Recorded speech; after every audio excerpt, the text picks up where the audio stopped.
What we gonna do right now is go back, way back. Give me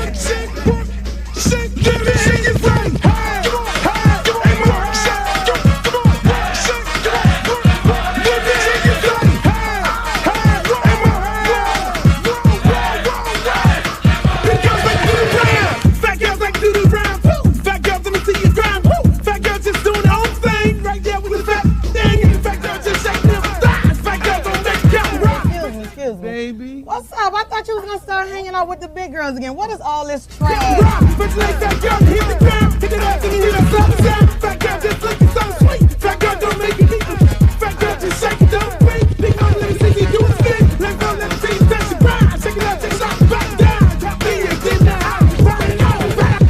Work it, work it, work it, work it, big girl, big girl, big girl, big girl, big girl, big girl, big girl, big girl, big girl, big girl, big girl, like you around. Fat girl, keep going, don't quit. Fat girl, just move the damn hip. Fat girl, get down, don't stop. Fat girl, wanna see the pop. Shake it, stop, fat girl, take it fast. Fat girl, nigga, wanna see that.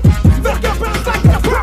Fat girl, go what you know. Fat girl, shake, see you rip through what? On the web, wet, hard, part two. Looks in the house, y'all know the game. Fat girl, don't have no shame. Shake that ass, bounce to the beat. Fat girl, shake it, jiggle like me. St. Louis, back to the top. Like I like to do the ride. Work it, work it, work it, big girl, big girl, big girl, big girl, big girl, big girl, big girl, big girl, big girl, big girl, big girl, like do the dance.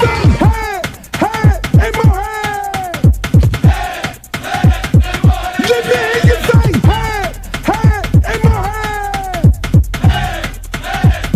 Big girls like do the dance. Shake, work, shake, work, shake, work, shake, work, shake, shake, work, shake, shake, work, shake, work, shake, work, shake. To the ground, to the ground, to the ground, to the ground.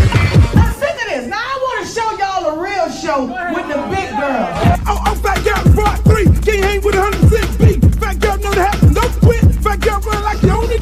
Put your hands on your hips and grip it.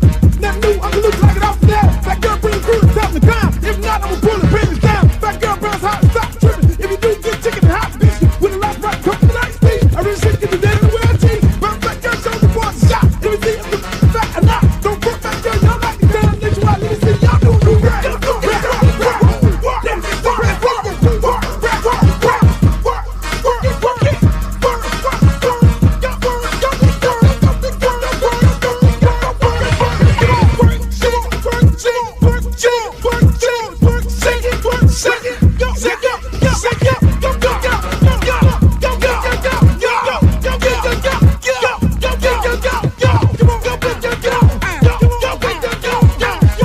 I'm serious. Where you are? Not ever.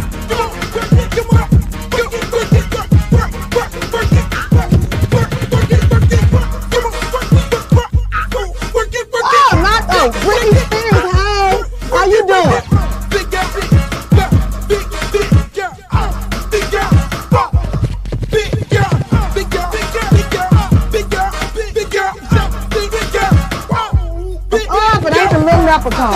Girl, your wings are so up. You look a mess.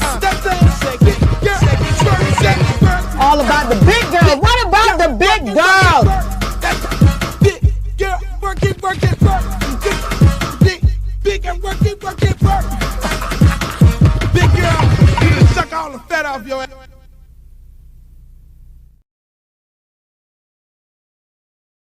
ass. Big girl, you done shook all the fat off your ass. Big girl, you have shaken the fat off your ass. Streter. What's going on, Streter? How you feeling, my brother? If I can hear you, that'd be great. Obviously, I can't right now. You are experiencing technical difficulties. Yeah, but that. Hold on. 1, 2. Come on, Streter, man. You can't be bootleg, man. Oh, don't be up here hating. Don't be hating live. You can't be bootlegging, man. Come on now. You got to be ready to go, Streter. This is the show. This is the big show. We done went all weekend. We done blew up the whole weekend, Streter. We blew up the whole weekend with the last Nasty Work show. We got another dude talking about he's the original Nasty Work. We got the Canes fans loving and hating the Warren Sapp interview. I mean, you bringing it every week, Streeter. I mean, what are we doing? I mean, don't be up here gaslighting me, dog. Don't be gaslighting me. You sound like them people from the FBA, man. Don't be gaslighting me, dog. Whatever gaslighting don't me. Be gaslighting me. I think that's what you're doing right now. I think you gaslight me. The next thing you're gonna be asking for is tangibles. What? Where's my tangibles? Where's my tangibles? Streeter, how you feeling, man? How was your weekend, my brother?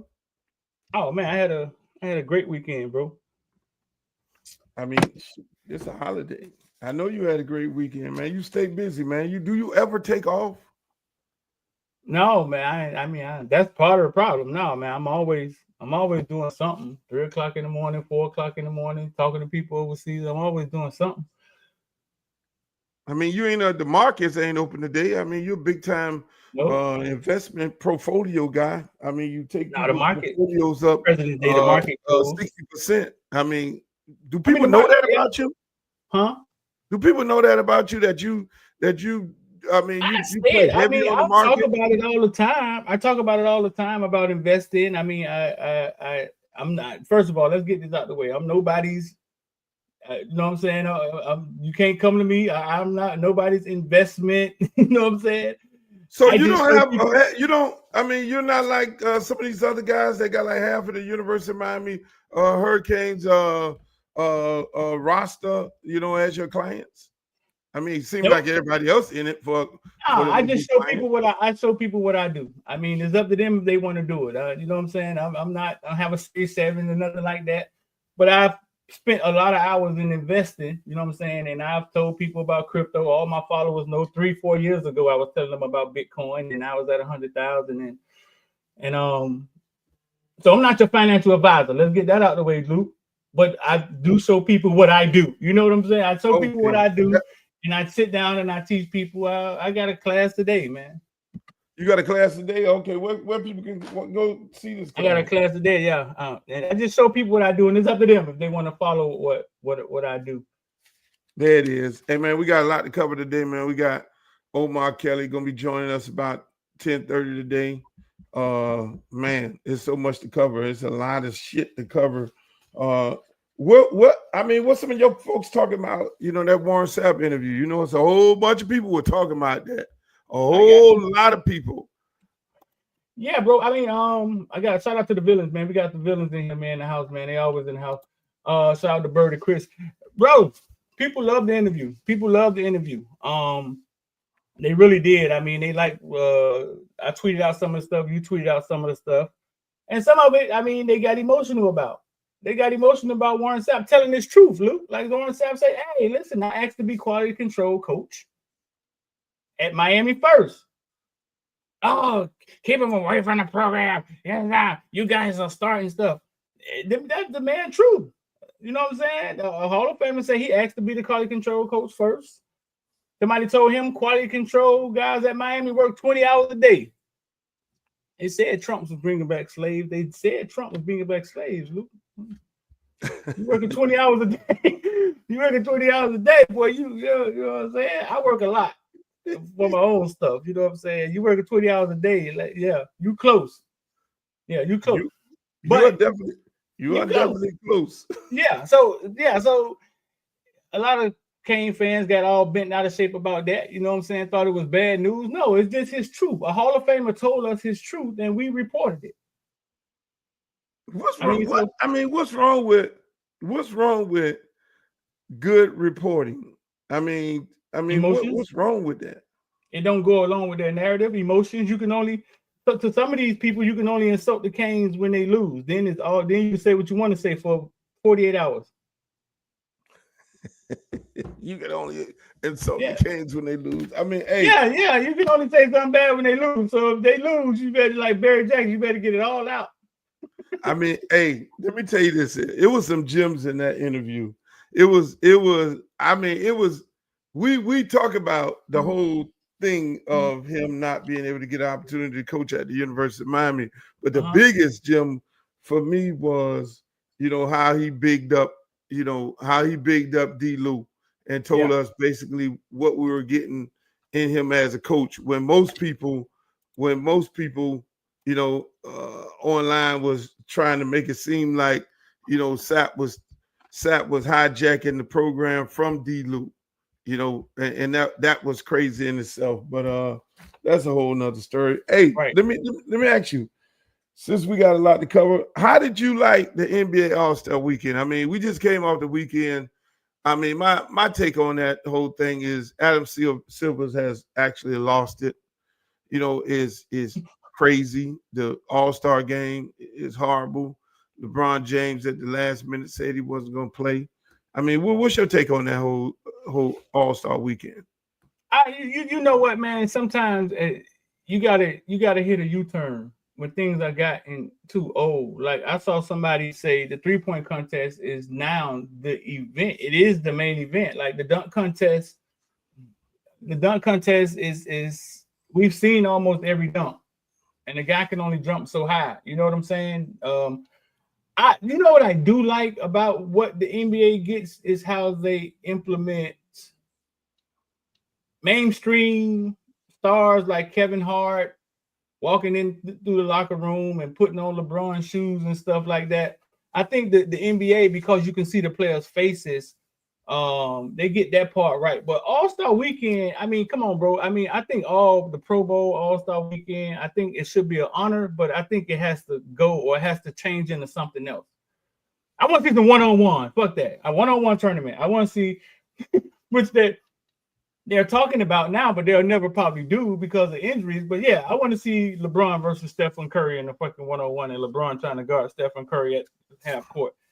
Other than that, I don't know what you could do. Hey, let me say this here. Rachel Nichols tweeted early this morning, and I retweeted it.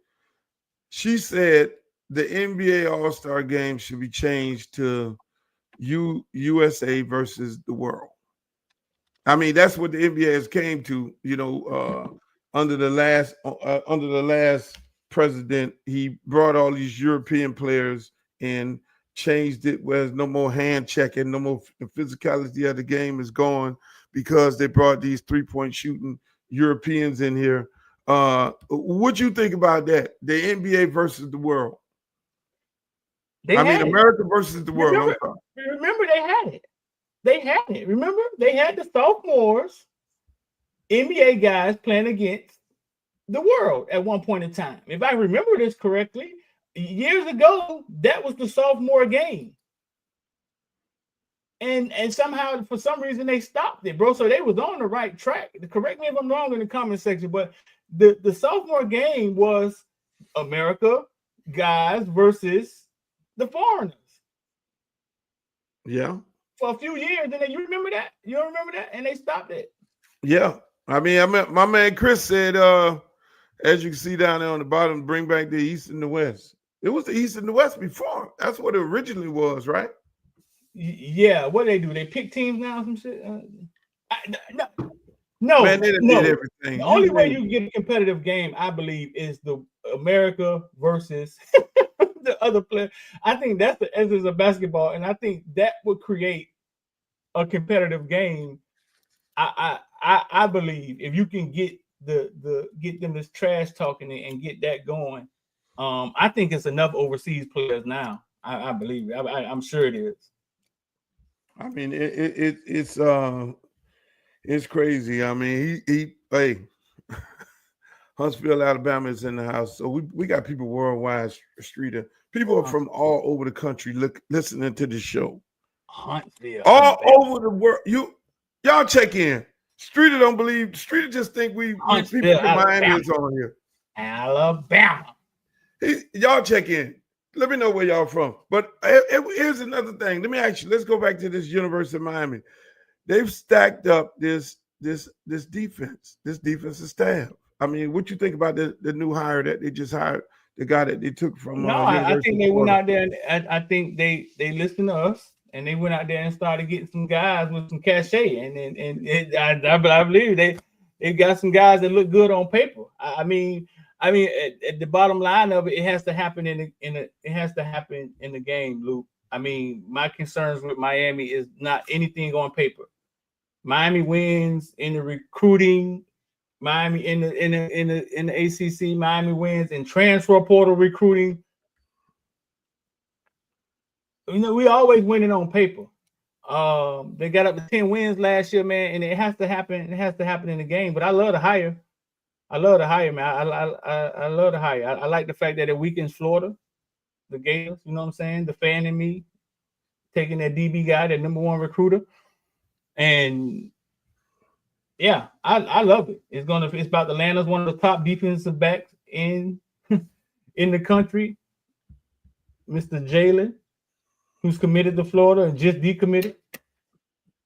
So I love it. It just has to happen in the game, though. Everything at this point is what's going to happen when it's big. It's winning time. Right. That's where I'm at with Mario and the staff. I mean, when it's winning time, like when it's winning time, what's going to happen? Are we going to take a knee? Are we going to run the ball when we're supposed to? All our issues is coaching issues. All our issues is strategic decision-making issues. Hey, listen, let me tell you this. Shouts out to Opalaka in the building. We got Houston in the building. We got Scottsdale, Arizona in the building. We got everybody in the building. Hey, look, I was at Hialeah. Hialeah. It don't get no Cuban than Cuba. And the only place it gets more Cuba than Cuba is in Hialeah. It used to be Little Havana. They need to change the name. Let me say this. Little Havana is no more. They should just take the name Little Havana away and give it to Hialeah. I was at Hialeah last night with my son and his teammates and everything. They had this big old this fun festival. What was it? A fair at the school in Hialeah. Oh man, I forget the name of the school. Shouts out to them because they were great. I mean, I ended up going out there, man. They gave me all kind of food, showed me all kind of love. Nothing but Hispanics, all Cuban, all my good friends. I love my Cuban friends. And I would say 50% of them came up to me and say, Luke, are we going to win the national championship? And Mario, I don't know. I don't know, man. I'm like, oh, shit. I'm like, oh, I have to explain this everywhere I go. But in Hialeah, where most people think that, okay, the Cuban mafia is behind Mario and everything, them people feeling some kind of way. I'm gonna tell you, when your own people, how when Randy Shannon was coaching, his own people start feeling some kind of way. When your own people start feeling some kind of way, he said the Cuban mafia. It becomes really interesting. That's why I like to be amongst the people. I like to be because again, I used to get my hair cut at the barbershop, at my house. Then I'm like, no, I'm going to the barbershop because you got to be among the people. That's where you get all the good information. So I'm over there 99% with 3 black people at this fair last night. It was me, my son, and I think another black kid that they had out there. I don't know, I don't want to say where I think he's from, but then at the end of the day, every one of those people came up to me. They did not ask about the Dolphins. They did not ask about nothing else. They asked about Mario and the University of Miami.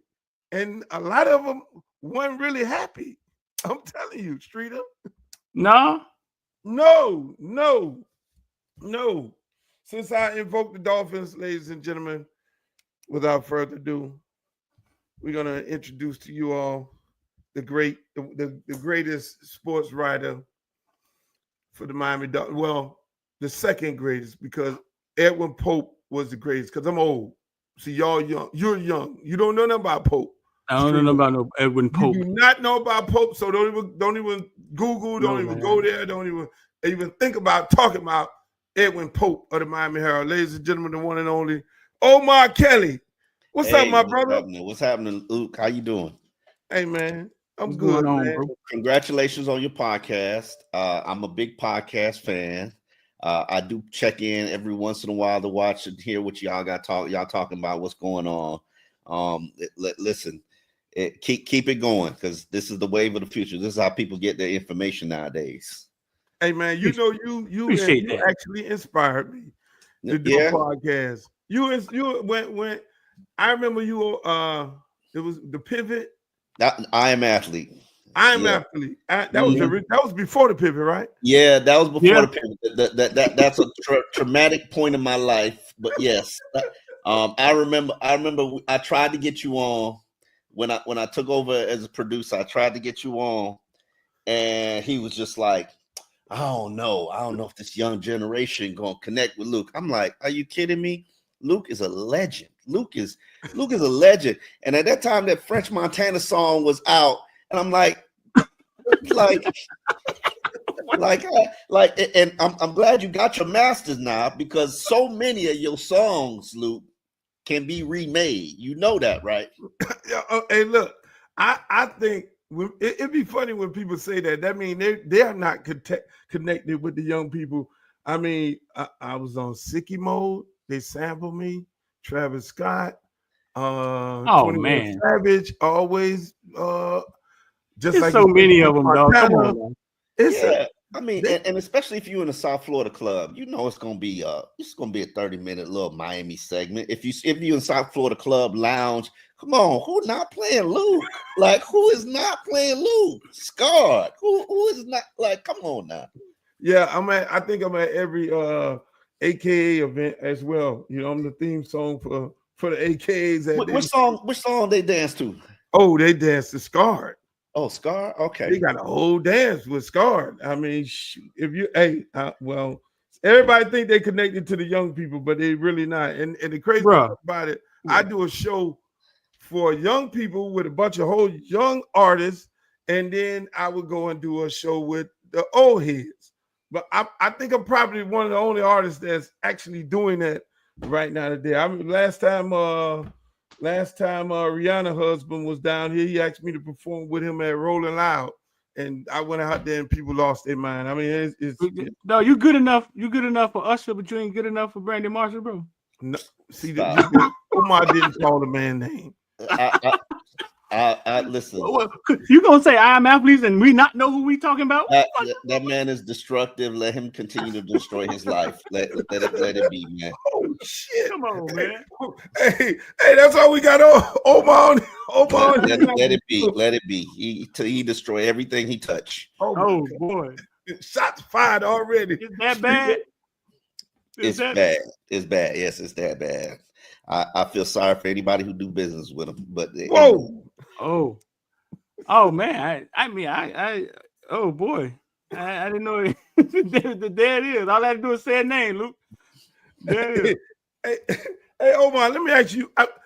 Let's go back. And did you start out at the Miami Herald? No, I started out at Miami. I did. I actually did start out the Miami Herald. They hired me as an intern when I was still in high school. And Jackie Charles, who does phenomenal work covering Haiti, I think she's probably the only reporter in the United States that still actually covers Haiti and what's going on there. She was my very first mentor. But then I got into sports from the Palm Beach Post and the Sun Sentinel. And in fact, I haven't even completed a full year working for the Miami Herald. I went to work for I Am Athlete. That was a traumatic, tragic year of my life. And then I left, or actually got fired, and fired because I would not undo my 2-year fully guaranteed contract. Would not sign a contract undoing my guaranteed contract. Let me put that out there. And then I went to work for All Dolphins, and we started a podcast. And then the Miami Herald had an opening and called and fully homecoming. Place where I started in 1993 as Barry Jackson's intern too. As Barry my first job was as Barry Jackson's intern. He was my mentor. He was my mentor. And now I work with him. How long Shouts out to Barry Jackson. I know, right? How long has Barry Jackson been there? Jesus. Oh, Barry's been there a long time. Barry's probably got a decade on me. So Barry's been there 30-something years. Oh my God. Damn. Oh. Barry Jackson. Hey, look here, man. You interned with probably one of the most notorious dudes ever who make up stories and shit.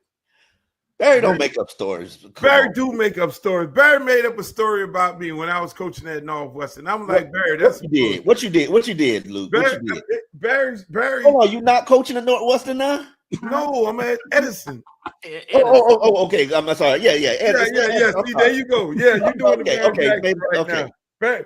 Barry make up shit, but then Barry be on point a lot. But my girl also is Jackie Charles. That's my girl. I love her to death.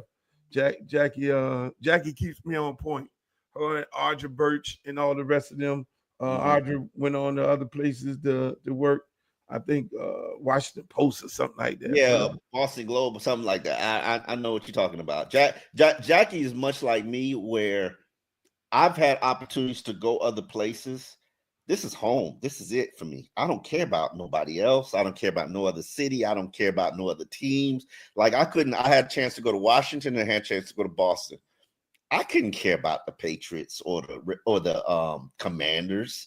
Like I couldn't cover them the way that I cover my team, because I remember when I was in 7th grade living on every single word about the Heat and the University of Miami and the Dolphins. I can honestly tell you I wasn't that much of a Dolphin fan, but I cared about all the other sports.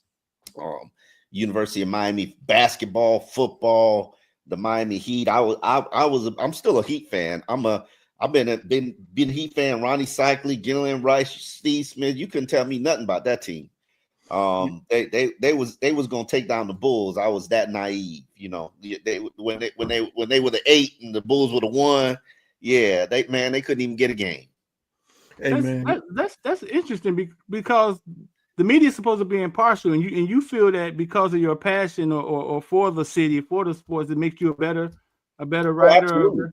Yeah. And here's the reason why, because I think that I feel like I have to not everybody gets a chance to talk to, question, second guess the head coach, the GM, the players. And I feel like because I'm a Miami native and resident and I know where the fans have been, I'm an advocate for them.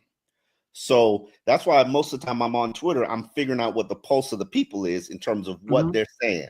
Now, do I want to be the people's therapist? Hell no. I don't. After a Sunday loss, don't bring your trauma to me. Like, I'm not the punching bag, but I do want to know what you feel, what you talk about. Like, you know, everybody knows this year.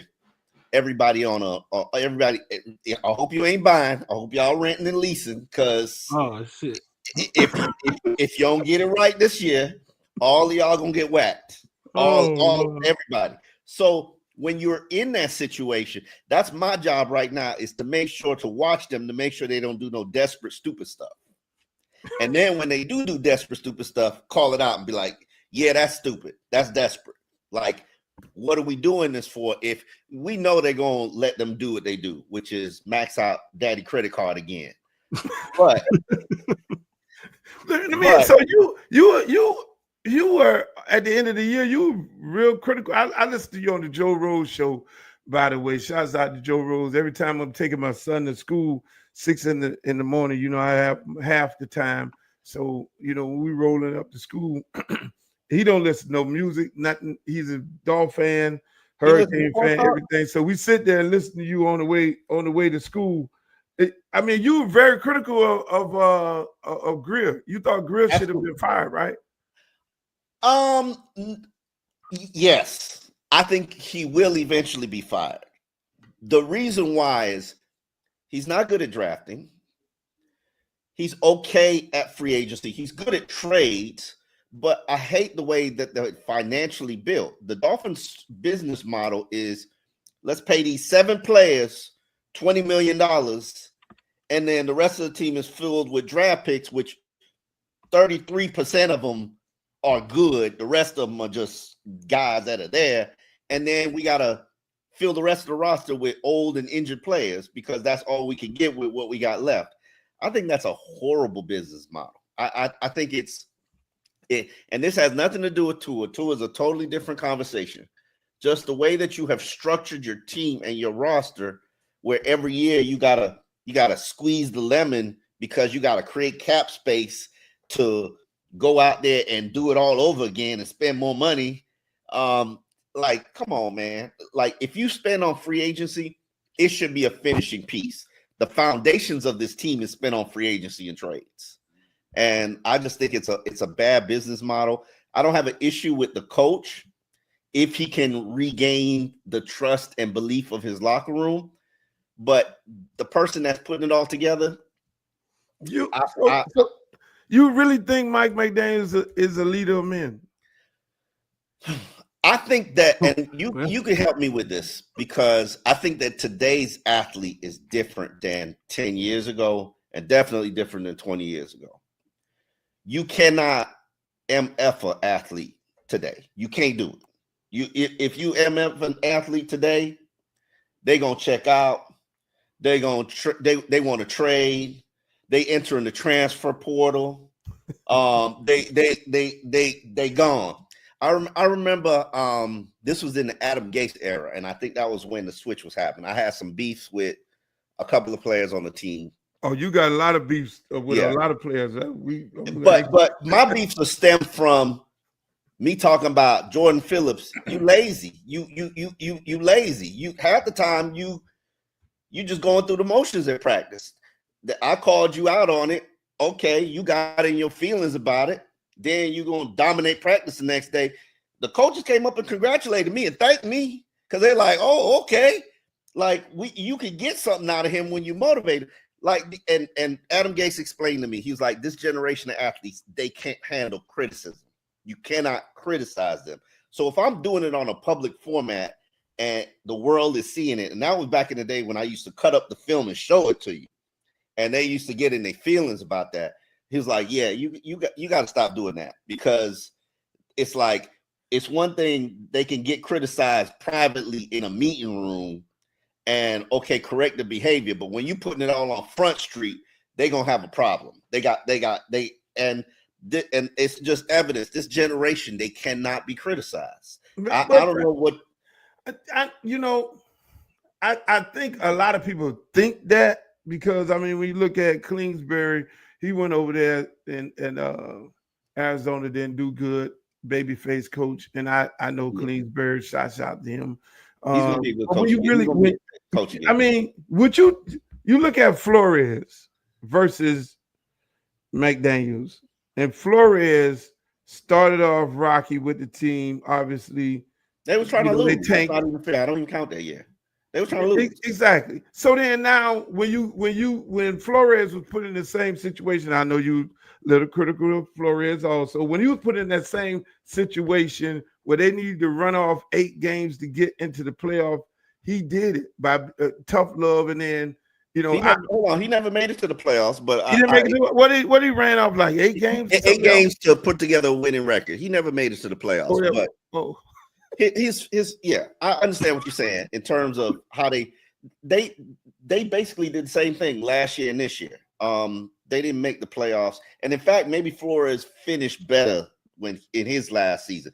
But the thing about Flores is he wasn't fired for performance or I think coaching. He was fired because he could not get along with everybody.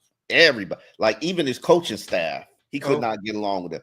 Then he couldn't hire an offensive staff. The biggest thing about Flores is, okay, what you did from an offensive coordinator, it wasn't working, the dual offensive coordinators.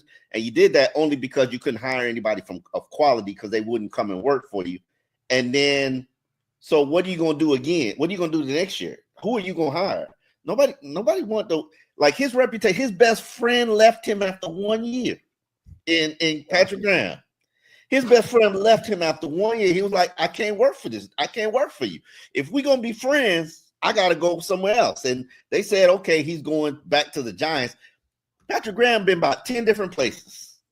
He just, it's, when you can't, it's, those people that just don't know how to talk to you, don't know how to talk. Yeah. They get mad. They don't know how to talk. That was Flores. He get mad. He don't know how to talk. He don't know how to talk to people. Omar, my question is this: only a few black coaches make it to be head coaches in the NFL. How does a guy like they all get set up for failure? But how does he make it there? If he can't get along with anybody, does he change? How does that happen? he had the endorsement of Bill Belichick. But Okay. I'm of the opinion that the Bill Belichick way will never be. Even for Bill Belichick to succeed, in my opinion, he's got to change. He's got to metamorphosize himself, and that's why I think college is going to be good for him. Because in college environment, I don't like the way you talking to me. I don't like the way you coaching me. I'm gone. Right, Luke. I'm out of here. Yeah. So if you sitting up here invested in a young man and don't know how to talk to him, don't have a relationship with him, don't have a bond, don't have him believing that you're there for his best interest or what you're doing or saying is going to benefit him down the road, they out of there. So you can't even build a program. I don't even know how these schools build programs anymore unless you paying, unless you the paymaster. They don't either. They're trying to figure it out. They don't know. They're trying to figure it out in real time. And here's my problem with what's going on. Imagine what it's going to be like 5 years from now, 10 years from now, because these athletes are now entering the NFL and they don't want to be coached. They can't handle criticism. They like some of these guys are going to come to the NFL and take pay cuts to be 3rd, 4th, and 5th round picks. Like now, it's beneficial for you to stay in college because you can make good money in college. Like, what's the UN quarterback back making $4 million? He was never gonna make that in the NFL. No, which is why he stayed. I pray to God he's good because he can make it a lot of money. Like he better be good. Like Cam Ward made $1.4 million. You making $4. Like you better ball. Because now we can't treat them like college athletes because they paid. That's what they don't realize what comes with it. But Luke, you're not coaching these kids soft. Like, hey, Omar, Luke is not coaching these kids soft at all. And that's why I don't know how Luke is doing it because I know Luke. I've seen Luke from where he was running Pop Warner. Like, I don't know how you coach these athletes nowadays. You don't care. I tell them, when you come to Miami Edison, I say this ain't for everybody. I'm gonna tell you this now. You're gonna live hard. You're gonna run hard. I'm in the run program. You're gonna run like a runaway slave, and you gonna get coached hard. Ain't no babysitting over there. And I think when you do look, even with the high school programs, the high school programs, the teams that coach hard, you get the best results out of the players going to the next level. You know staffs that has a bunch of divas that want to be baby. And you look at their program and then you be like, okay, y'all won a bunch of state championships, but how many players you got in the league? You know, a lot of people can't say that, where, we know it's 1,200 people in the league. So it has to be the best of the best getting in there, but it becomes hard work. Speaking of hard work, you got your man, former Dolphin player, Sean Elliott, saying the Dolphins soft as fuck. They ain't gonna never win because of the city. People come to practice late. When you heard that, and as a reporter, as a Dolphin beat reporter, when you heard that, I mean, what came in your mind? Because I never saw that being reported, or did I miss that somewhere down the line? I don't buy into the whole everybody's coming to practice late and all this stuff because I'm in the locker room sometimes and I this big old clock there, and I see when they know when meeting times start, and you be seeing players running out of there. So it ain't no like, oh, meeting gonna start. I'm gonna get there when I get there. So I don't really buy into that culture. Now, are they a player friendly team? He went from the Baltimore Ravens to Baltimore Ravens, Detroit Lions, Miami Dolphins, Pittsburgh Steelers. Which one in that group is out of the norm? You understand what I'm saying? Mm-hmm. Especially when he was with the Lions, where I think he was with Dan Campbell. And I know Dan Campbell. Dan Campbell, he's a player's coach, but Dan's going to coach you hard. Dan's very first practice as Dolphins interim coach, it was an Oklahoma drill because he, for the first period of very first practice, he was like, we're going to change the culture around here. This is a player-friendly team. And I believed what Mike McDaniel was doing in terms of empowering the players. The players have more power, more say last year than any organization that I've ever seen in my life. The captains, the leadership council, they call the shots. What day we want to practice, players decide. How long we gonna practice, players decide. What we got an issue on the team, players meeting, players decide. Punishment for players, players decide. Is that always good? I don't know, but I think it's more. And I'm not saying that Mike McDaniel's everybody's buddy, even though he is everybody's buddy. I remember writing something. I remember looking it up and writing a column about this was before this was when they would just started losing, and I think Tua was coming back. And I blame a lot of the issues that they had last year on not having Tua, because they would have been a better team with Tua, no matter what you think about him. But I looked it up, and for 3 years, three years, Mike McDaniel had never demoted a single player. Nobody who would ever, but based on performance. Nobody. It had if something changed to the lineup, it was because of an injury.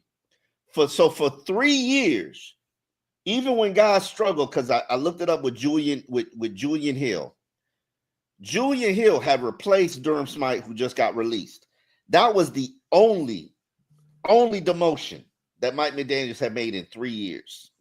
And I thought to myself, like, you can't run an operation like that. Players have to feel like, I could lose my job, or I have to be more accountable. And so I think there has to be some sort of balance. Now, does Deshaun Elliott have a point? Is Miami culture very difficult on this athlete? Luke, you see it. You be a Tootsie. You know sometimes. Yeah, Tootsies. Shouts out to all my the managers in there, George and all them boys. Seafood rice, lemon pepper. Now I will say, Tootsies, I've been a little disappointed the last 2 times I've been there. The lemon pepper wing was not on point with what I expect. I think you a top 10 lemon pepper wing establishment in all of Miami. And Omar, you going to Tootsies and be critical? You're critiquing. I'm there for the food. Luke, I'm honestly there for the food, because if it was for the ladies, I would be somewhere else. I'm there for the food. God, this man going in there critiquing Tootsies. You leave. Tootsies is the place, Omar, where you get away from it all. Where you get away from your regular job. You go there, you look at the sights and the back rooms and the lemon pepper and the. But Tootsies strippers don't even dance. Don't let me start on the dance. I go for the food. Number one, Tootsie. That food is better than most restaurant food. Even what's that guy that do the reviews? The Dreads. He got like a little social anxiety. So I forget what his name is. Talk like he autistic. What is his name? Yeah. He did a review of the Tootsie's food. Really? He failed him. Luke, he failed him. He was like, maybe I got the wrong chef. He was like, this is not good. This is not what I expected. And I'm telling you now, listen, you got to put, like, I expect top shelf food from Tootsie's. I expect 5-star cuisine from Tootsie's. And it had fallen just a little bit, Luke. I'm just saying, the dances now, that's a totally different conversation. The environment, I would like a little bit more hip-hop music, but that's my personal taste. If I go to Tootsie, I know what I'm going for. But anyway, back to the conversation. It's hard. I remember talking to a former Dolphins executive, and he was like, yeah, I forget which it was a Ireland Parcells regime, and they were like, yeah, we gotta have married guys. We gotta draft married guys or engaged guys, because this environment will eat them up. And you know what happened? The 2 draft cycles, all of them dudes was married, engaged. All of them dudes was divorced. Wow. Divorced for 2 years. Hey, damn. What? Let me tell you, it's hard out here, Luke. It's hard out here. It is hard. I don't think fans capital of America. So once them girls get their claws in you, Luke, it's hard out here. Then if they like gambling, it's a hard rock. I'm not saying like you think that you face the same challenges in Green Bay or Baltimore or Charlotte that you face down here. Please. I think it's more of, and I don't think it's I don't think it's Tootsies. I don't think it's. I ain't blaming Tootsies. I'm not blaming Tootsies. Yeah, But I don't think I know a star on the team who eventually got traded or banished. I can't remember which one. I swear to God, I ain't never been to Tootsies and he not be there. I swear to God. Wow. You're like, that's a problem right there. Huh? You know, what I do know is this. What most people, I don't think it's the actual establishments, but I think it's the access of the gyms that are in the establishment, because I'm aware of a whole bunch of house parties with some of the guys on the off day. Hey, we're gonna go get us an Airbnb house, and we're gonna get the cards out, and it's a lot of house parties going on with the girls. It's a lot. I don't know if they're using the baby oil, but it is a lot of house parties. I did not know. You put me on to something I did not know. It's some house parties. It is some house parties where you leave your phone at the door. You know, that's what the professional guys do. They don't necessarily get wild, and it's the out of town players that goes to the Tootsies and they get caught up in the booby trap and all that. You know, that's how I tell my betting friends, look, just go booby trap. If a team coming in to play either the Dolphins or the NFL, they sequestered, they can't go nowhere. The home team, the home teams have house parties. They'll bring the girls over on the off day, and the single guy, he'll either had a party or they'll go rent an Airbnb, and then they'll get the party going. Hey, I just saw that you reported the other day that not Fightgate, but where the whole Richie Incognito thing was a big lie. Bullygate. I just saw your story on that the other day. Was that all a lie? I mean, how could something like that get by you? Or he's lying? No. What happened was Jonathan Martin did a big ESPN piece, and this is 10 years after the incident, and him trying to rebrand himself as, not the face of Bullygate. And he admitted in the story that at no point did I ever feel bullied by the team. This has been something that I've spent 10 years of my life trying to undo. I'm gonna read you the exact quotes. And now, as somebody who covered the team and had to deal with the Ted Wells report and all of that foolishness, I always knew Richie Incognito was being railroaded, and this is a lie. And the players claiming that they had a hostile work environment was bull crap. They was just a football team. And claiming that Jonathan had been abused by Richie, there was nobody on that team closer than Richie. Was Richie's way at times abusive? Yes. He was raised by a father who was a Vietnam War vet and probably didn't know nothing but abuse. And it was just a bad mix of two individuals. You know what I'm saying? But did Richie create a hostile work environment? No. Jonathan Martin wanted to quit. He said, I never believed for a second I was being bullied. Wow. It's a story that I've been trying to fix for 10 years. Not very well trying to fix for 10 years, but I can understand you don't want to be the face of bullying. But the truth of the matter was that season he was quitting. And his mother created, yes, there was some, if an outsider who does not see a football environment or does not know a locker room environment sees it, they'll be like, okay, that's bullying. And I get it. Maybe you shouldn't shave a penis in somebody's head. I get it. It's a bad look. But I remember the days I used to cover University of Miami. Everybody had to have their head shaved bald when you came there. It don't matter what you had, whether you had dreads or whatnot. I forget the wide receiver name I think you're from Edison. No, that was Walden. Everybody had to have their head shaved. Do you think you could shave a player's head now, Luke? No, that ain't happening. That ain't happening. They making too much money. It don't matter. I'm not even talking about NIL. They stopped doing that 20 years ago. Okay, why you can't shave a player's head? Because you have to learn to be put in your place as a rookie, or do you not? Yeah. Yeah. It was hazing. It You is had to be hazing. hazed. I mean, and hazing is technically illegal. I mean, it is hazing and bullying.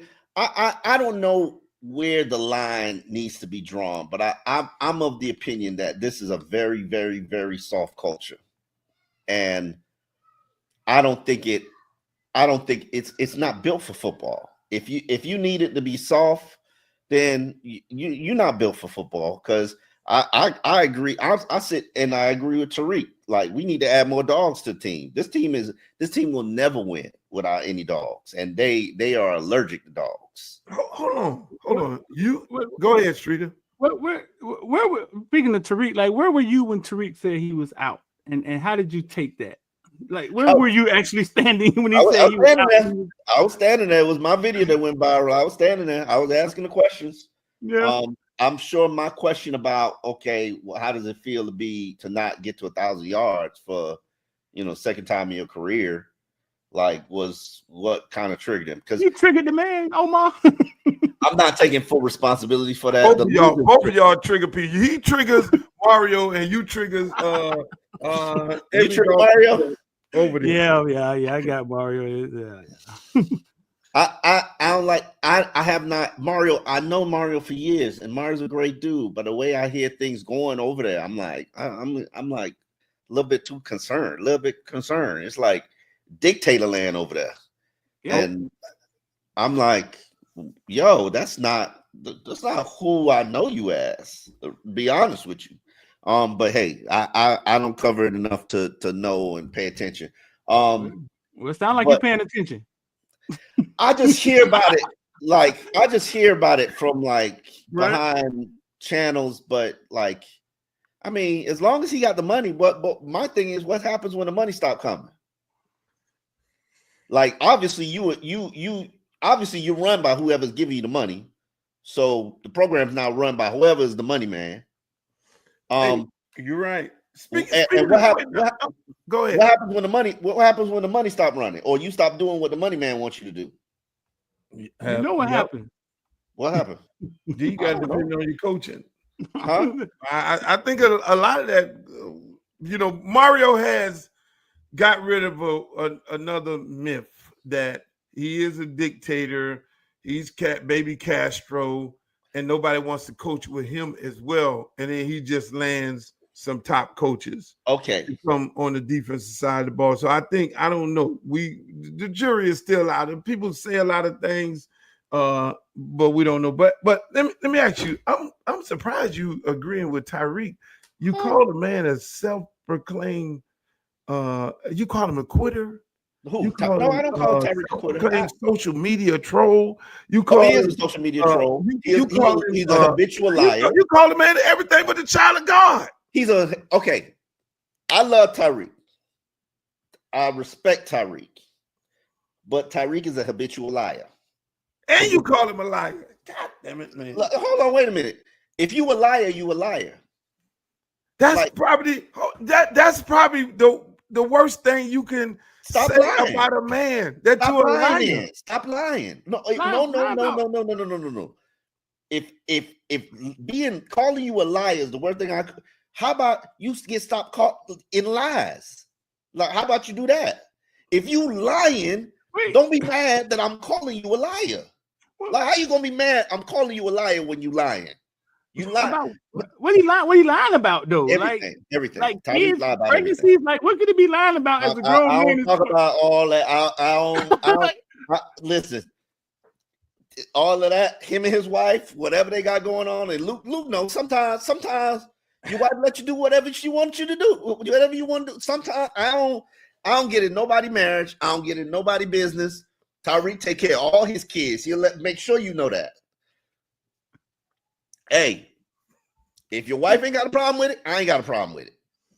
So what are you lying about? Being to work on time? Like, what could he be lying about that you know about? Is my question. Tyreek lie about everything. He lie about everything. Tyreek, everything. And now he was frustrated He was angry. He told us, I don't want to talk. Y'all don't want me to talk. And we let him go. Okay? Because I know when a player say, you don't want me to talk, and this is the second time it's happened to it. The second time it's happened this year. I'll let you go. You don't want to talk? Go ahead. Now, they guilty him. You're a captain. You're a leader. You need to speak. They brought him back. They were like, Tariq will talk. We came to the front of the building and sat there and listened to him. Tariq, and this is what people don't understand. Of a 4-minute interview, for 2 minutes and 45 seconds, Tariq said all the right things. Then something triggered him, and he was like, I'm done. Something that triggered him. I can't. It was when he was talking about his QB and losing his QB and not playing with his QB and saying all the right things. And then in the process of that interview, something triggered him. He was like, yeah, I can't do this. I've never lost. I've never not been in the playoffs. I can't be losing. And then 2 weeks prior to that, he was like, y'all come. I'm going to be the first one to talk. I'm going to set the tone. That was after the Texans loss. And he was just like, yeah, that was when he had the ball snatched from him. He took full responsibility, full ownership. And then after we was done, he started cursing. He was like, damn, I really thought this was going to be the year. And he did. He genuinely bought in. And then everything just happened to the team that just like derailed them. And I think a lot of that is just Tua. Yeah, I'm sorry, you don't have your starting quarterback. Say whatever you want, but he's a upper echelon quarterback, top 10, top 12 quarterback. You don't have that for 6.5 games. And then in the games you don't have it, your offense is the worst in the NFL. That's going to impact you. Then you don't have a running game. Come on. You can't. Like, to me, I think the biggest difference with the 2024 team and the 2023 team, which was very good, but fell apart at the end of the season because they lost a ton of guys, was the run game. If you looked at the run game, they had one of the worst run games last year. In 2023, they had the second best run game. Mm-hmm. And that makes everything easier for everybody. Like, they didn't even connect on one deep ball the whole year. How you go from having the biggest big play producing offense to no deep balls the whole year? Yeah, I saw some drops. You let me ask you, when you look at Jimmy Butler and Tyreek Hill, you think it's the same thing? You think he'll cancel to the team? It's time to move on from him? No. If Tyreek is traded or Tyreek continues to be disgruntled, everybody gonna be fired. It's season done. Don't even start the season. Because we could be looking at if Mike McDaniel does not get them to check back in, or does not, like, to me, a big key to this offseason will be Teron Armstead and the leaders that are brought back on the team. Maybe Calais Campbell, but I don't think Calais want to come back because I think Calais want to find him a winner. Unless they overpay. Now, if the Dolphins want to overpay, Calais will be like, I'll be your leader. The biggest difference, remember Joe Philbin that year, his last year, which was that last year where he went to London and got fired, didn't even keep his job on the way back. That's because the players never really checked in. They were like, yeah, we're going through the motion. We won't really believe. Who replaced him? Was it Dan Campbell that year? I done had so many interim coaches. It's not even funny. Dan Campbell, yeah. Yeah. The players was just like going through the motion. And if Mike can't get them to check back in and get them to believe again, and Tyreek is a big component of that. Teron Armstead is a big component of that. Zach Sealer is a big component of that. The leadership has to. Ramsey is a big component of that. If the leadership don't check in, they're gonna be fired by game 6, and then we're gonna purge the roster and start it all over again. So it's like, I believe that they can win. I believe that McDaniels is a good enough coach. I believe that there's enough talent here. Obviously, they're gonna purge some more of the roster to create more cap space, and then sign some 3-4 guys that can help them in critical areas. And then draft. They got 10 draft picks. Probably gonna have 3 that are decent players. I'm Get it all figured out, don't you? I'm just telling you what the reality is. You've seen this movie a million times. I'm like you. That's why he don't mind trading the draft picks, because he's not very good at drafting players to begin with. I know you're a Greer fan, but I'm like, I don't know what you're a fan for, because what has he done? What is he good? What is he good at, Luke? Luke just like who he like for his own reasons, man. No.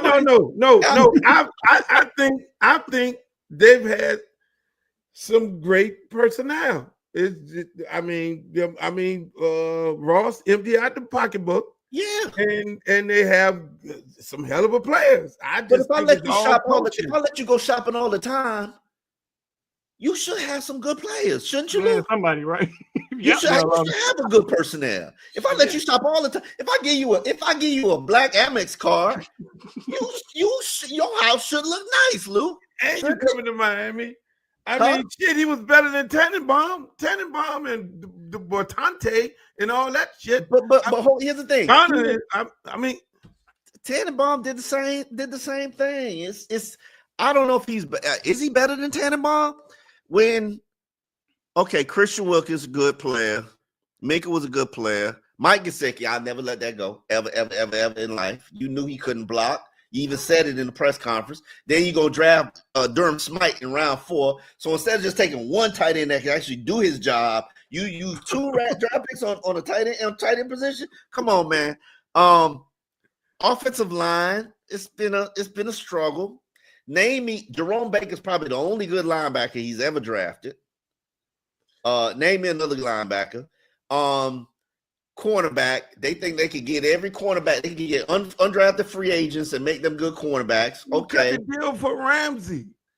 Yeah, okay, great deal. But Ramsey just cherry picked Miami. How hard is that? And then shook you down for money. How hard? And you ain't have to give Ramsey no extension. You did, because Ramsey said, "Give me my money." Like, okay, you great GM. Somebody say, "Give me my money," and you just say, "Here." Like, come on, Luke. Y'all in the media forced them to get to her. I think that was the biggest mistake. Okay, that's fair. But what at that time, if you did not pay Tua, your offense gonna be held back because he's not for the practice. He already didn't practice all offseason. Now the story is everybody's got to practice, everybody's got to buy in, blah, blah, blah, blah, blah. Okay. If you had not signed him to that extension, it would have sent a horrible message to the rest of the team. Right. Now, would it have been the right thing to do? Probably, because you wouldn't be paying him $46 million. You'd probably be paying him $30 million right now because you know the injury history. But did you know he was going to get hurt? Like, you kind of did.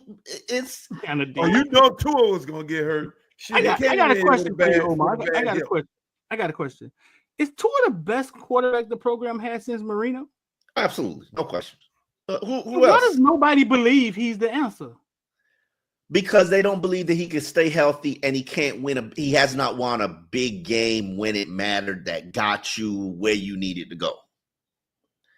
And I don't think that's all his fault, because a lot of times he's been in those situations. Like, I'll tell you, Kansas City game, Tyreek fumbled the ball, just led to points. Tyreek was not there, Omar. He was not there present at all. Yeah. The pressure got to him in that game. Eagles game. He rallying back. They about to tie the game. The receiver run the wrong route. He throw an interception in the red zone goal line situation. Okay, it happens. Buffalo last year, offensive line. He gets a final minute rally, and the offensive line just absolutely collapsed on him. No, that was Tennessee too. It happened. It just comes. But then the offensive line filled with 3 backups. Okay, get to a Buffalo. When Buffalo makes their run, they whole offensive line. For some reason, their offensive line can stay healthy.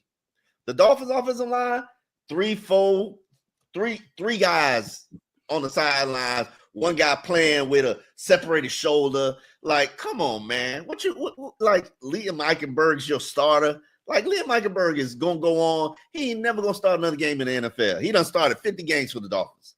Like, come on, man. You can do better than that. So you got it. So you say the majority, majority of the Dolphin problem was injuries.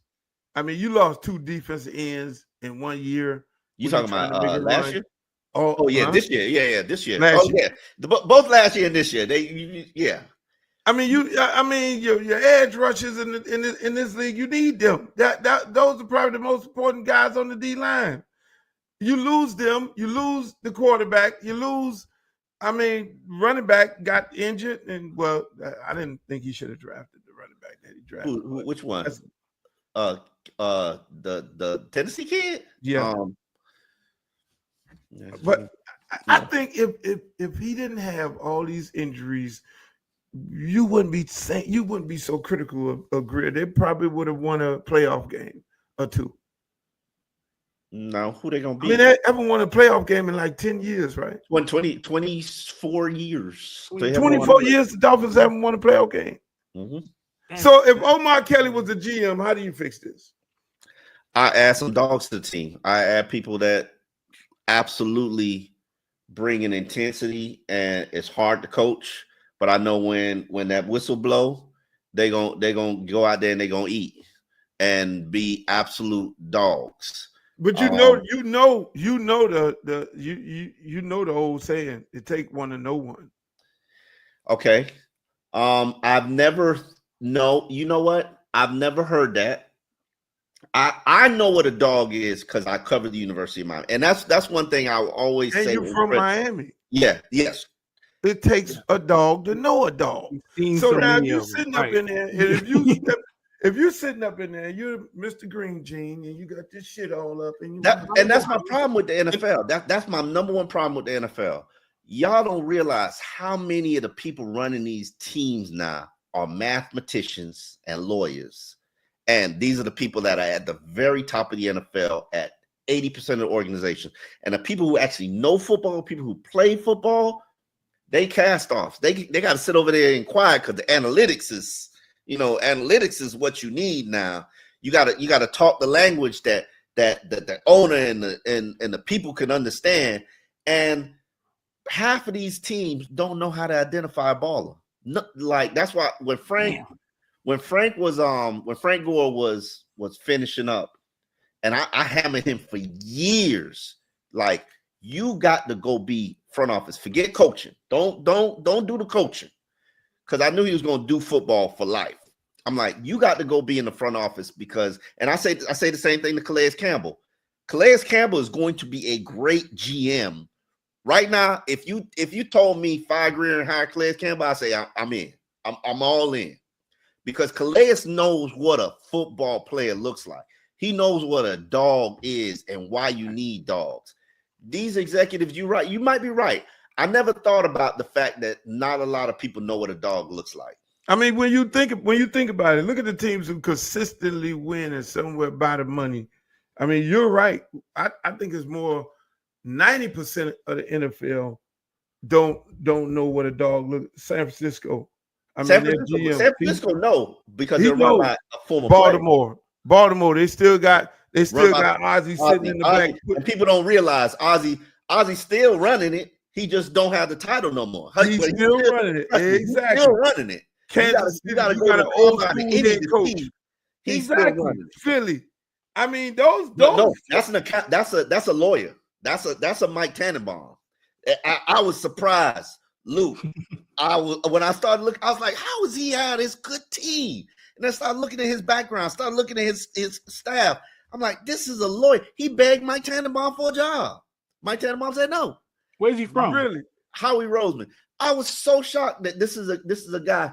But he clearly know what. I don't know how he know what he's looking at, but he know, and he know how to build a team. You build a team in the trenches. That's what I would do if I was Greer.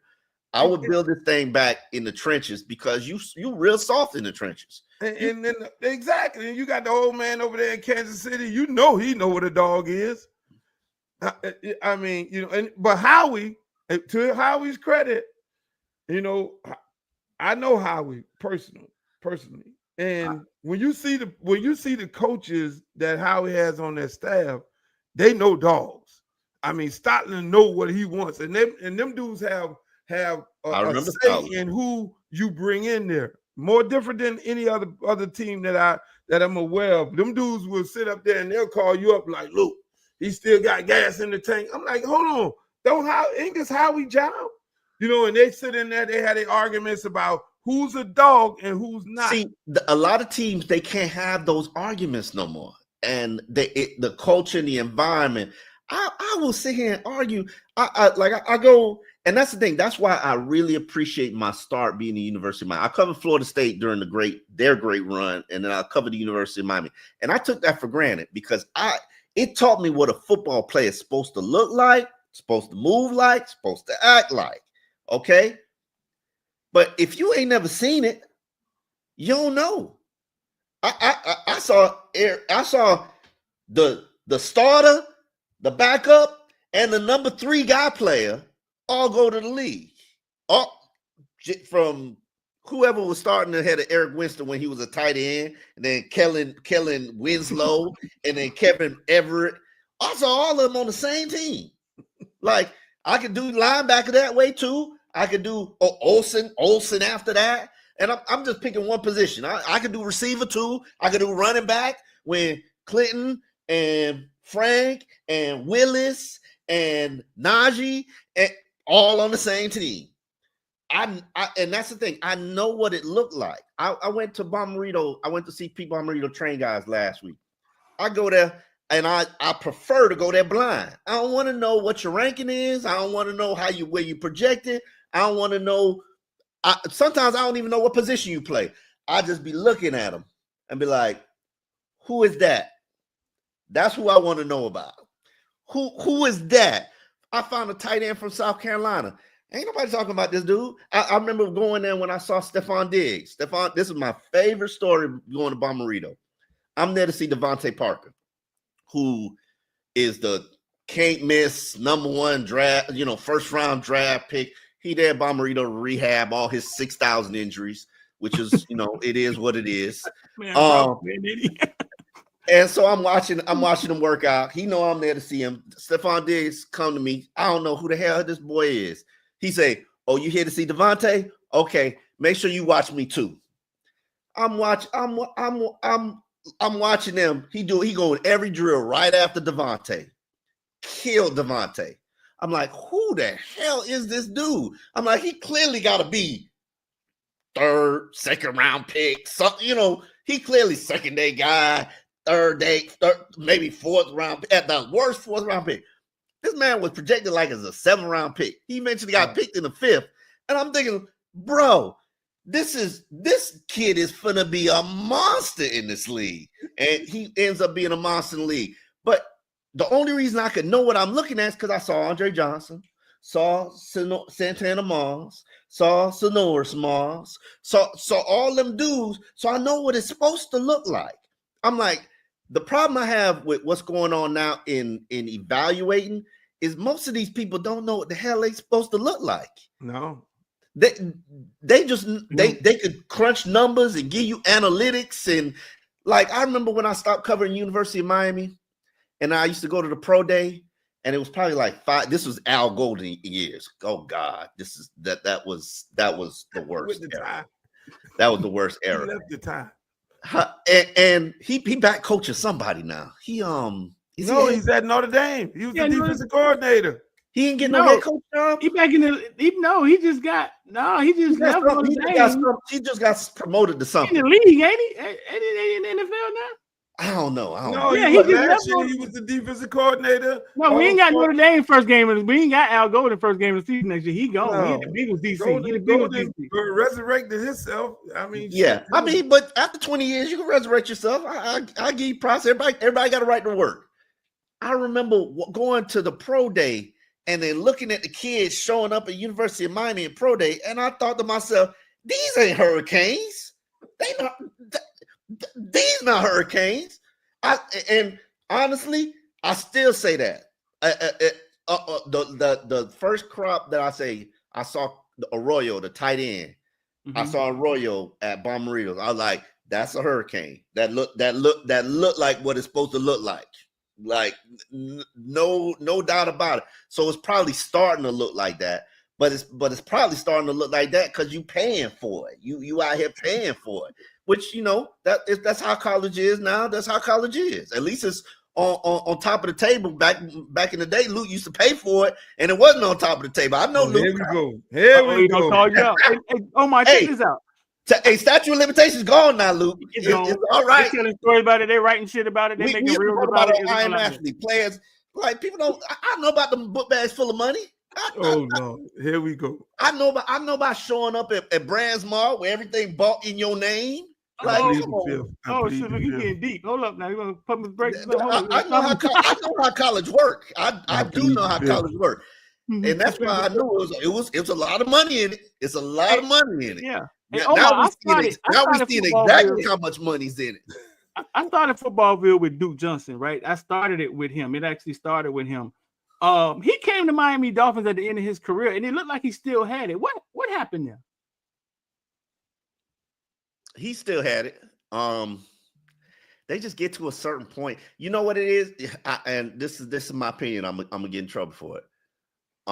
They got all these sports science things now, where they put the trackers on these players, and if you ain't running a 19, a 20 in practice miles per hour, oh, you done. You lost it. You ain't, they don't realize people be out there pacing themselves. Especially when you're a veteran player to get to Sunday, like, and that's where Mike McDaniel is a little bit ahead of the game because like his 30-year-olds, they don't practice the first day of the week. And that's why people like Elliot can say, oh, they don't practice and whatnot. I'm like, that's sports science. See, sports science and analytics is taking over. It's taking over all of football.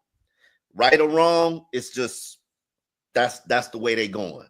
They got all these trackers and GPS. They track these dudes' sleep, all that stuff, and it's none of it, in my opinion, is healthy, and none of it certainly ain't resulting to you being a healthier team. Because look what happened to your team the last couple of years. Yeah, so I've always thought sports science for teams in South Florida is bad, and I say that to say this because the sun and this heat is our advantage. If we're tracking a player the same way you would track a player in Colorado or track a player in Kansas City or some cold place and saying, oh, he's overheating right now, we're going to take him off the field. If we're tracking these players based on their size and their ability, and we're structuring the practice around that, you lose your edge. I really think you lose your edge from being a South Florida team to being, okay, now your players tapping out when they tap out, when the Raiders come to town. I mean, I hope they will give them a little more push, but I think that sports science is not good. I also remember I've been on two teams where players have been hospitalized. One died in Florida State. So, I mean, I'm sensitive to heat, humidity, and I don't want you to be pushing players past the points of, but I agree with you a little bit. I mean, the way I watched the Jimmy Johnson practice, and that was a two-a-day. They don't practice like that no more. I mean, Dan Campbell was Dan Campbell's first day was probably the last physical practice I'd ever seen. Wow. In the NFL. Wow. I'm just trying to, Luke, maybe a scrimmage. They'll do inside run to the ground. Maybe. Wow. I'm not saying that, when you asking these players to play 20 games, and that's what you're doing, you asking them to play 20 games a season. Your body is not meant to do that. So, but if more money's in it, more money's in it. But then you got to do other things to the roster got to be bigger. Why can you not come back from IR after 4 weeks? Why you got to wait 8 weeks? What's the big deal? I don't want to rush them back, but You know, why is there a limit to how many people you can put on IR and bring back? Hey, we got a question from the chat. You know, $5. He donated $5 from Lawrence. Go ahead, Luke. You got it. What did Lawrence donate the $5 to? He $5, man. Omar, don't say Omar. How you calling it? Water should do it. I guess he's saying who you got going first. Water should do it, and he said, "What do you think Travis Hunter would do in the NFL?" I've seen Shador, and that's what he's talking about, because I saw Shador when he came down here when he was playing for Jackson, and I know it was Jackson, it was a couple years ago, but that's not an NFL arm. I take that back. That's a Tua-esque NFL arm. What? Did you not see this man throw the ball 70 yards and hit the man on a dime, hit him in the face mask in a Colorado game for the money, and the guy dropped the ball and he came back? I need to see what game was that? What game was that? That was which game was that? That was in Colorado. What the hell? Maybe he got better. Maybe. This man was trained by Tom Brady all his life. That's cool. That's great. He said his arm, Luke. He says intellect. I just say the arm. This man hit them. He consistently does that at the end of the game. 45, Luke. It's a 45. It's a 45. So you like Ward? Hold on. You like Ward? What you do? You saw, man, Tua couldn't hit a. Ward got that dog in him. Ward got that dog. You come on now. I'm surprised you ain't say his name when you were talking about dogs. My heart goes out to him. Like, if you carrying a whole team for a whole goddamn year and ain't got no defense, like it's only so much you could do. Like we kept waiting for him to rescue us every goddamn game. He ran out of steam. Like at the end of okay, and then so that happened. But y'all see, come on, how many times y'all seen that dog in Ward? But let me hold on. Let me ask you this: How you big time NFL reporter? How many times are they throwing bombs? I mean, it's not about the bomb. Tom Brady didn't get back there and throw bombs all day. It's not about the bomb. It's not about the bomb. To me, it's okay. Do you have a top shelf arm? Can you throw a 15-yard out? Can it go on a zip? Now, Tua could throw it. Do you want him to throw it? Not really, because them cornerbacks will sit on that thing, especially if they know it's coming. And then you looking at 6 that way. Now, Tannehill, he could throw a 15. His first rookie year, all he did was 15-yard outs. 15, because he wasn't finna throw it in the middle of the field. All he did was 15-yard outs. Heartline. I forget who else was out there with him. They throw 15, come back to it. That's all he did. Shador doesn't have that arm. Now, does Shador have the accuracy of Tua? Yes. Does he have kind of pocket presence of Tua? He reminds me a lot of Tua. Is he a first round talent? Absolutely. He's not going to be the first pick in the draft. I think Ward's going to be the first pick in the draft, because Ward, you can't coach that. You can't coach that into a player. That dog get a quarterback, right? You cannot, like, he reminds me a lot of Jalen Hurts. And say whatever you want about Jalen Hurts, he put his team in position to win and just won it. Ward, he probably gonna be in Tennessee. You give him, it's probably gonna take a minute, because they just fired my homeboy. When Ward played at Washington and he had no O-line, he did a lot of fumbling. Yeah. He lost 7 out of the last 8 games. Because he was probably trying to do too much. Yes, he was trying to do too much. Shador had no O-line, won 4 games, came back, had a little better O-line, but he didn't have he wasn't playing 7-on-7 like Cam was.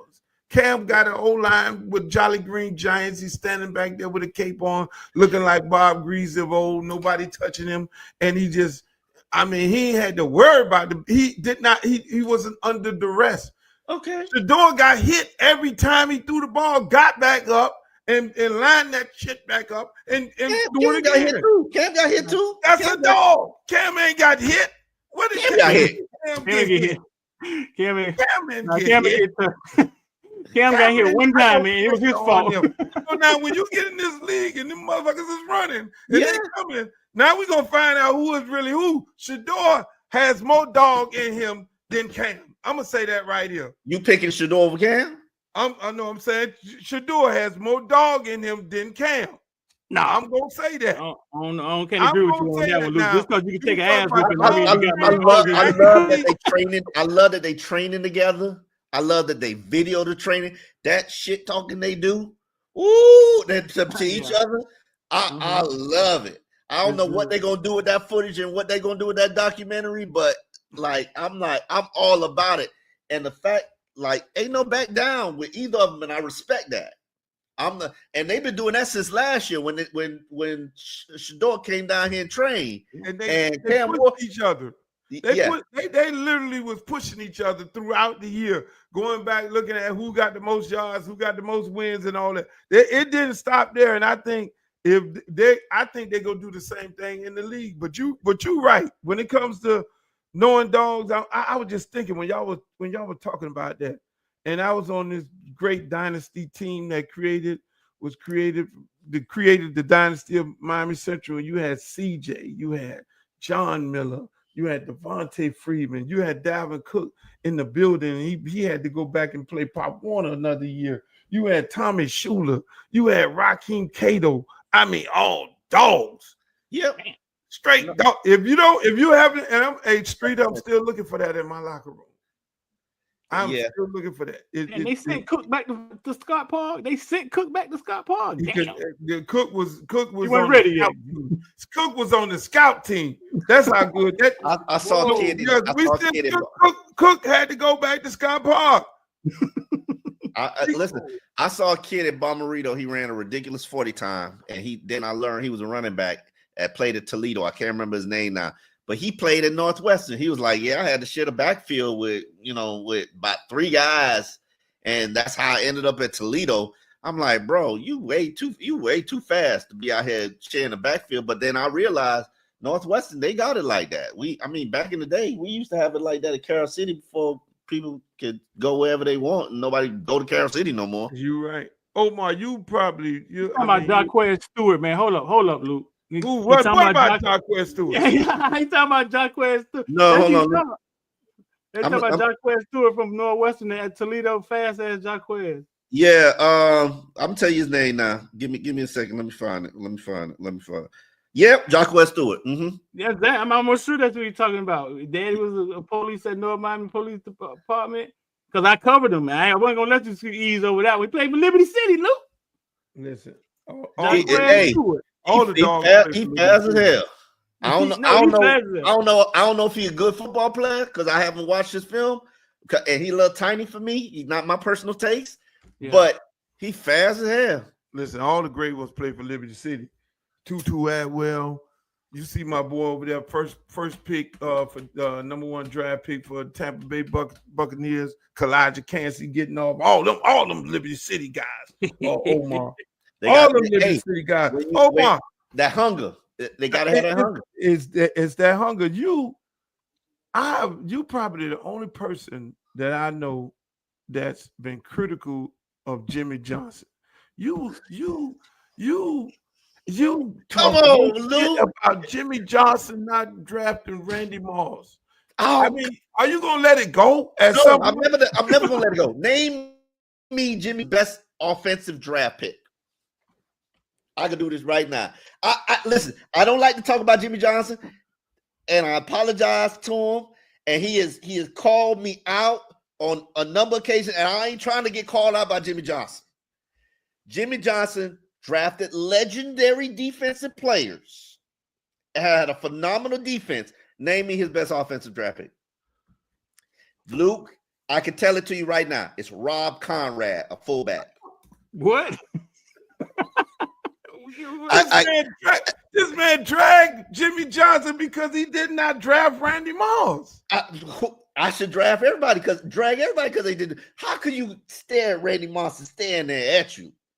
I cover Randy Moss his freshman year at Florida State when they did not allow. I wasn't covering the team, but I had friends that were on the team.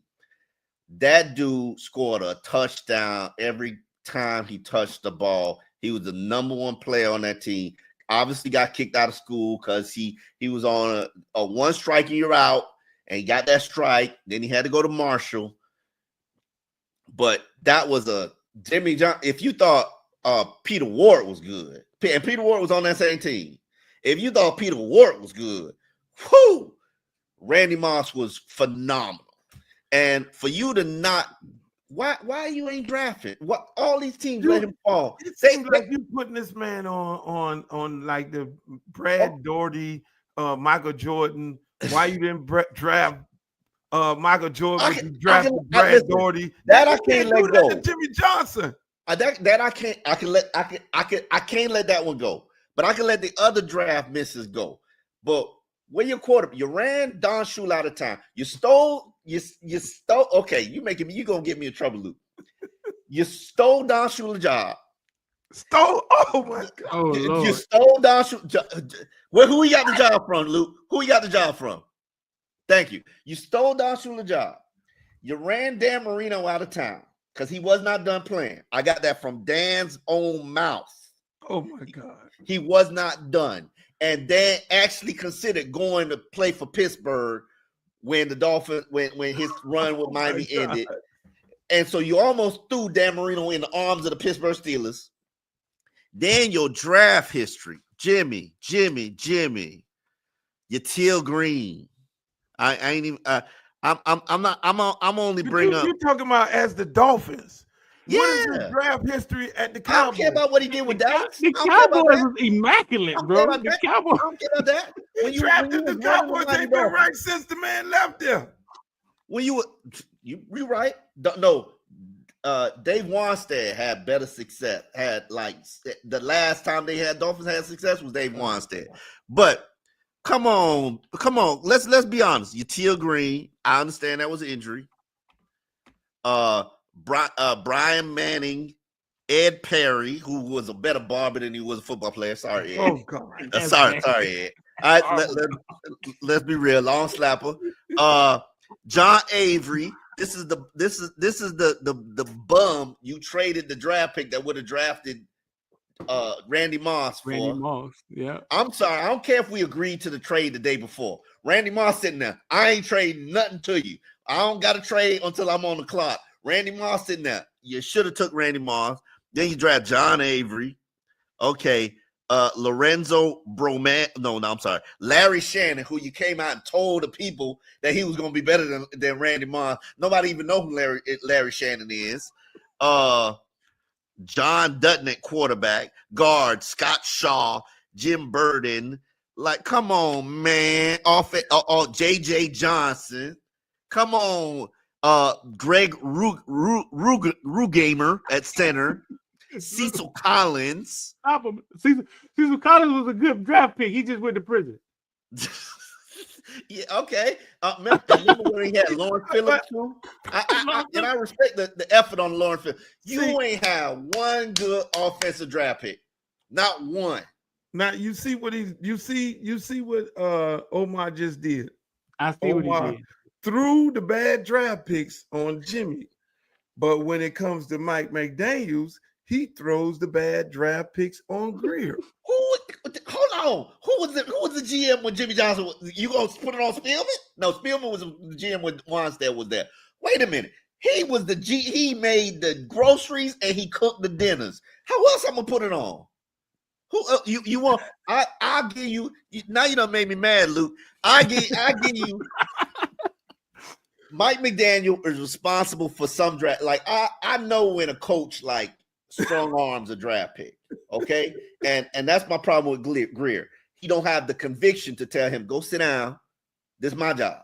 Go sit down somewhere. This is my job, and that's what he need to do. If you're actually good at drafting and doing your job, you tell the head coach go sit your behind down. This is my job right here. Like, I don't tell you how to coach. I don't come down there in the booth and come to the booth and be like, yo, you need to be throwing the ball more. But every coach, he let every coach come up in the situation from Brian Flores to what's his name? Damn, what the hell? Who came before Brian Flores? He let every coach come here and pick their groceries. Okay, and then when I want you fired, and you say, well, that was his guy. No, bro, these your picks. These your picks. These your free agents. I'm not gonna let you off the hook for nothing. Not a single thing.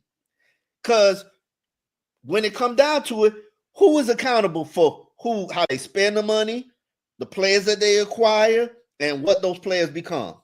That's you, Chris Greer. Like, so you do give Jimmy credit for Zach Thomas and Jimmy killed it on defense. He could identify a defensive player and develop them, no problem. Name me the offensive player he drafted. He developed and drafted. Like, okay, Oronde Gaston. That wasn't even a draft pick. This man. Oh, and I love Jimmy Johnson. Like, listen, he's a legend. But like, let's take some accountability for the fact that you failed to build an offensive team. Did you or did you not?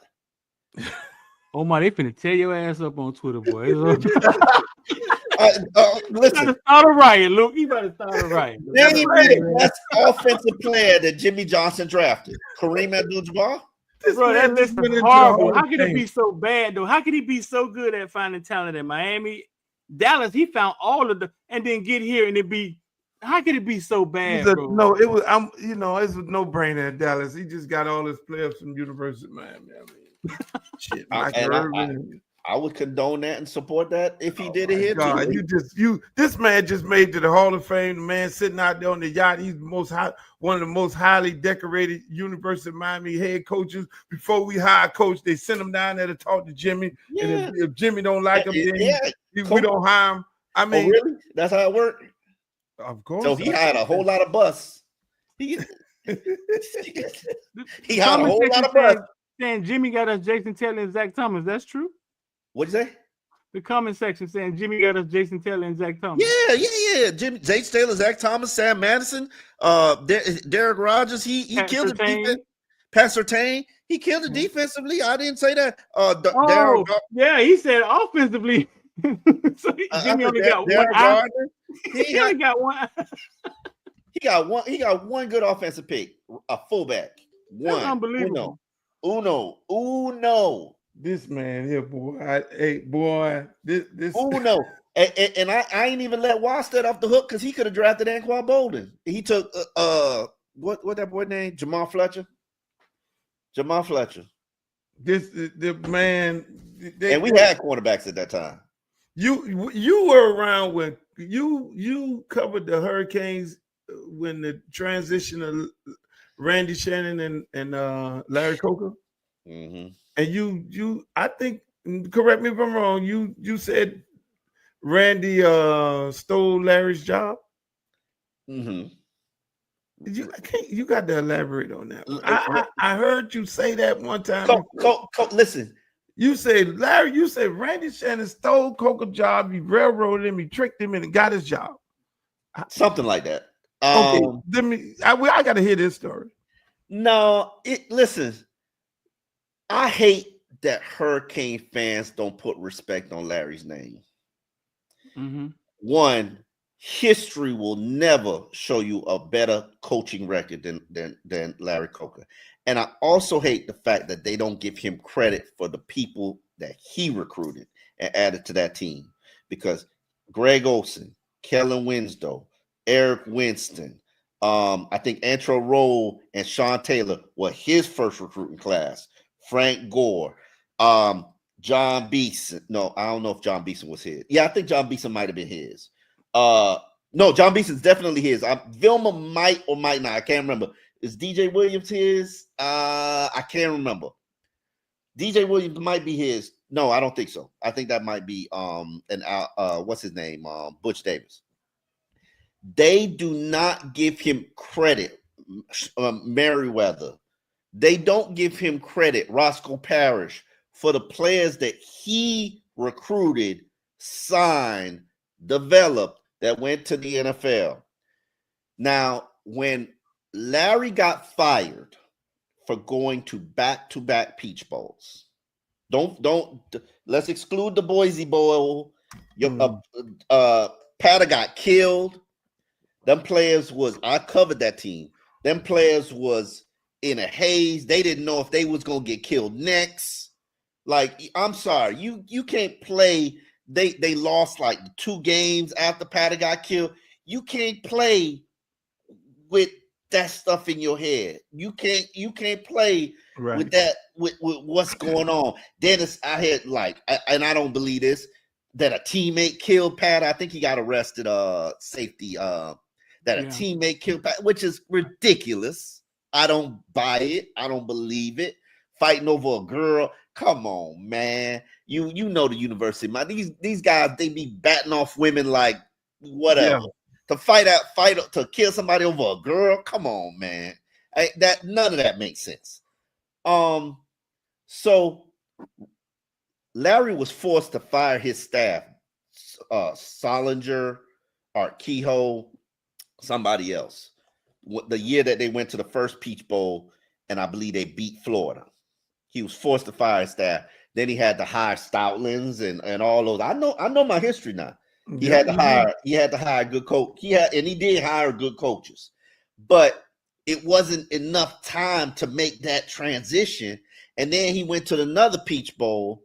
They got their butts kicked by LSU by Nick Saban, and then they got beat up in the tunnel. Okay, and then the next year, that was I forget the quarterback's name, and he wasn't that good. Kelly something. And they just didn't, and it was an all-American quarterback. He just wasn't that good. A player got killed during the season. They lost a lot of games, but ended up going to the Peach Bowl. I mean, to the Boise Bowl. I believe they won that game. That was one of my best bowl trips ever in my life. And I remember Larry Coker. He had been fired and he was finishing out. And Randy had been named the head coach. And Larry was salty as hell. And really, Larry was salty as hell. And I remember him saying something to me. I remember exactly where I was. He was just like, I want to see the next coach do and replicate what I've done. And people don't give him the credit. Yeah, Larry he wasn't no alpha. You know, he wasn't how you would draw up a head coach personally to be, but you draw him up to be Al Golden. And look how that turned out. Yeah. So Larry Coker was the last winning coach at the University of Miami.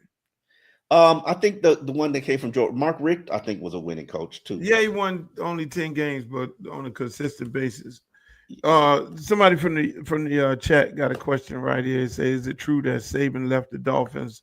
He inquired about the Hurricanes job, but the administration refused to fire Coker at the time. Were you aware of that? No, I don't even think those timelines. Yeah, that timeline might match up. Saban didn't like Miami. His wife didn't like Miami. Right. So they was gone. They was out here. So I don't think that makes any sense. Saban's wife did not like Miami at all. I just talked to Jimmy Sexton actually, and that, I don't think that's true because Jimmy Sexton kind of basically was like, "Get out of here." and told him that's how he don't know though. So Jimmy. That I've heard that on, and I heard that he quit because of his wife. He quit at Alabama because of his wife. Not because he's still working. He's still working. He working. He still ain't home. The sugar daddy still, the lawn man still gets to come over there when he's not there. No, the pool man. Whoever. Hey, Omar, man, I want to thank you for coming on, man. We had fun, man. We got to do this again. Anytime. Always a pleasure. We got to do this again, man. Hey, y'all guys out there, y'all follow Omar. I'm still waiting for my Tussie trip, Luke. Hey, we got. I got you. We're gonna take Steve with us. Send me the bat signal. I just see you was on daddy duty yesterday, and I could have came to the fair. I live in Miami Lakes. I could have came to the fair. I just didn't, I know. I know.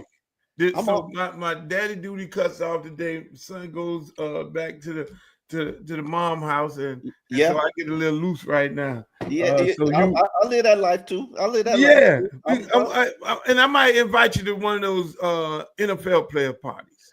Oh, I don't know if I want to see if I go to that. Then they're gonna be feeling uncomfortable, and I don't want to be making people. And that's what when I see them at Tootsie's, I'll be like, we gotta have a talk. It's like anything I see here, it stay between us. We don't. You don't see me, I don't see you.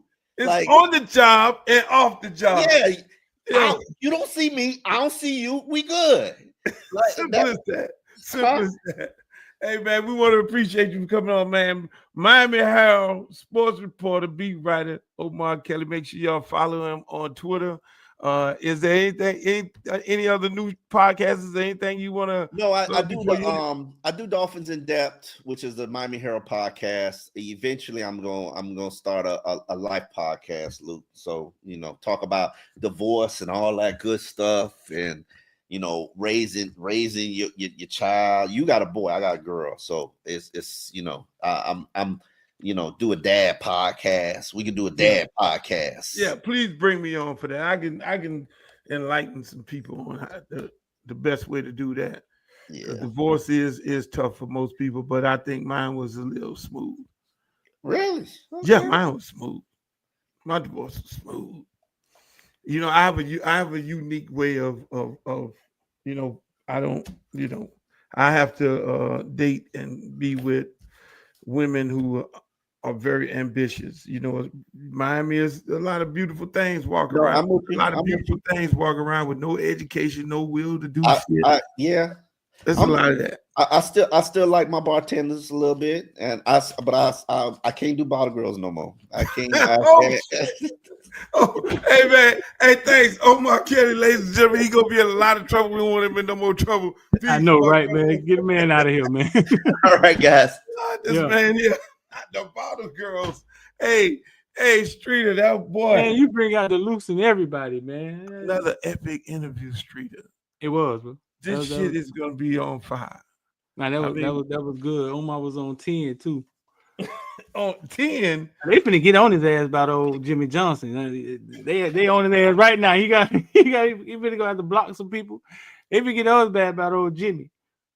10 ain't the word, boy. Hey, we get into these interviews and we schedule them for like 30 minutes, and the damn interviews end up going like an hour and shit. I mean, is it that good? People in the chat, y'all, I see y'all involved. Y'all like it. Y'all loving it, but when you're having fun, time flies. Ain't that what they say? Time does fly when you're having fun, I guess. Hey, man. And then we have so much other shit to talk about. Then we had to jump across that because we can't be holding y'all up for y'all entire day. And man, hey, speaking of things to jump from, I mean, Drake came back over the weekend. Album number 1. Kanye West got kicked off of Twitter. Jay-Z lawsuit got dropped. The one where him and Daddy allegedly bogus, man. Did the 13-year-old. We know that was some bullshit. Right. And then Kanye Jay-Z going through a divorce. Is Kanye really going through a divorce? The robot? How you gonna divorce a robot? That girl's a goddamn robot. Drone. How you gonna get a divorce of a woman you just told to dress up naked at the Grammys? How is she gonna go find a lawyer? She's a robot. The girl is a robot. Shouts out to Chris Young talking about free Kanye. I mean, you got my man ASAP Rocky going to on court trial. On trial. I mean, your buddy Elon Musk, Trump. The gas prices are still up and the food prices are still up. You lied about that, but you didn't lie about everything. Hold on. Before we get out of here, Trump just fired a whole bunch of IRS workers during the middle of time. Nuclear people, motherfuckers with the nuke codes. These dumb motherfuckers fired. You dumb motherfuckers who voted Trump in. This motherfucker fired the people who build the nukes. Just imagine, I'm a guy who built the nukes and I'm out of a job. Who the first person gonna hire me? Russia? the Taliban, somebody, some other country. You dumb idiot. You people brought this. I think the people in the comment section care about their taxes more than they. And that ain't no, he just fired a whole bunch of what is he trying to do, Luke? Before we get out of here, bro. Like, what is this? Doesn't look like somebody that's trying to fix something, right? Like, it's a money grab. Elon Musk, think about it. Think about it. You fire the people who are doing the oversights over all of your contracts. This man has $300 million contract here, $85 million contract here, another $200 million contract here with the United States government, and you have oversight people that are looking at combing through your shit to see whether these contracts are right. And Elon Musk, give me the job. The first thing you do is fire all those fucking people so there's no oversight of your contract. So you getting 300 and 400 million here and 300 and another 400 million there a pop going into your corporation. Meanwhile, you're firing the people fired like 2,000 employees. Right. Oh, it's government. We told you. Well, they did tell you they was gonna fire him because they did a X space. And Trump hired the motherfucker on the spot. He said, I'll fire those motherfuckers. I did the same thing at Tesla. No, but I think it's creating a lot of fear too, bro. And they love to use the word bullying in this 2025, right? I think our president is creating a lot of fear, right? Of people who will go against him. And it looks like our president is running bullying the nation. And he said he will not be weaponizing the United States government against the people of the government. Hey, look here, man. Hey, Trump, I'm not fucking with you. Hey, my brother, you know, you invited me to the party. I never told what happened at the party, Trump, so don't fuck with me. Hey, look, I'm okay with you. Sorry about the microphone. Hey, look, y'all keep messing with Trump. I'm telling you, hey, look at man. No, he's creating fear, bro. Listen, I ain't scared of no fucking Trump. Can't be scared of Trump. He is creating fear. I mean, Social Security, he laid off all those people. Department of Education, gone. He hired a motherfucking lady that got in there and said her job is to gut the Department of Education to close it down. It's like you just hired a motherfucker, a bankruptcy controller to close a corporation down called Department of Education. So all y'all, all these federal dollars that go to these public schools, when your public schools start looking like third world countries and shit, don't blame yourself. And then the poor Latinos for Trump and all those people in Gaza. I mean, that's a whole nother movie there. But here's one thing. L.A. Reid has been going on. L.A. Reid said, I mean, switching over to entertainment, L.A. Reid said this right here. I think you and I talked about it. How many important boutique labels do we have that are black? Because that's where the community is built from, right? Absolutely. You started at Blackground, right? Yep. Right? Boutique. Yeah. A boutique, right? Yeah. And the artists I had started at LaFace, and there was Uptown artists, and there was Death Row artists, there was Motown artists, and there was Stax artists, and there were like and that was where black music was nurtured, curated, and it wasn't, no disrespect to anybody, but it wasn't so much us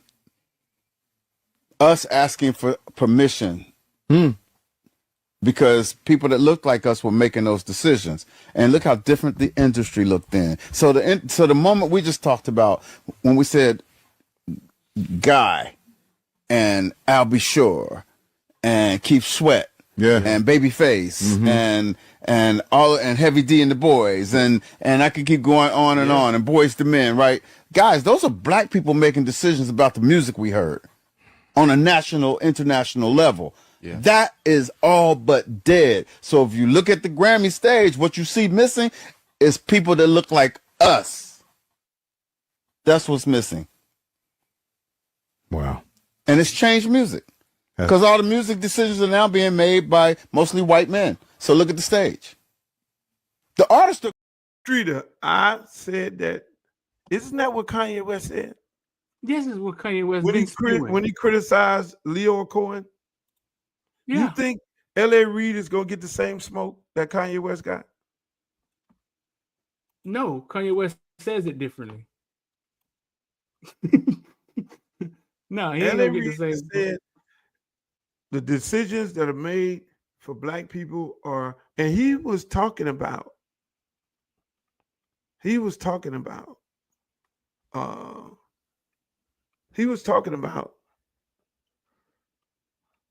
Leo Cohen, because Leo Cohen controls YouTube. Yeah. I see you got some on the though. screen here. Yeah, no, we're gonna get into this next, but talk to us though. Yeah, I mean, no, you're right. He's not gonna get the same flack Kanye got, but they all saying the same thing. It's amazing. All right, you got something on the screen you want to talk about?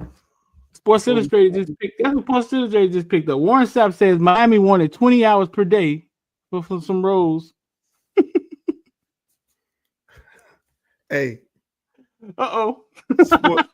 We made Sports Illustrated just reported that Warren Sapp says Miami wanted 20 hours a day per day for the same role he has with Deion Sanders. This is where you think they got that from, Lou? So we made Sports Center. Yeah. Did they take the clip? I mean, goddamn. Did they take the clip from? Let's see. Did they use the clip? Let's see. Let's see if they use the clip. Let's see if they there it is.